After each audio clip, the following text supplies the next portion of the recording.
Good evening সবাইকে। আজকে বিকাল থেকে ওয়েদারটা একটু মেঘলা মেঘলা ছিল, সাথে বৃষ্টিও হচ্ছিল।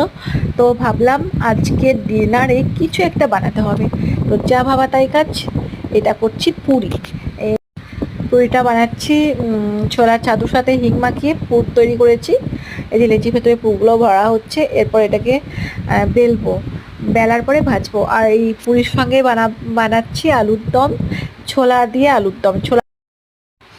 ওই যে দেখো লিচিগুলো গালা হয়ে গেছে। আর এখানে আলুর দমটাও কমপ্লিট।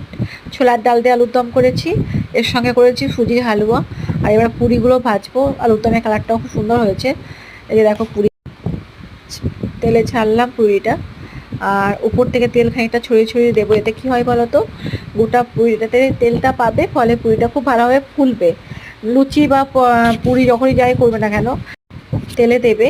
তো এইভাবে ওপর থেকে তেলটা ছড়িয়ে দিলে কী হয়, পুরিটা খুব ভালো ফোলে। আর ফোলার ফলে পুরিটা খুব ভালো নরম হয়। তো আমার খাবারটা রেডি হয়ে গেছে। এখন রাতও হয়ে গেছে, খাবার খাবো, খাবার বাড়া হয়ে গেছে। দেখো কি সুন্দর দেখতে লাগছে না আলুর দমটা, খেতেও জানি না কেমন হবে। এই যে সুজির হালুয়া, পুরি আর আলুর দম।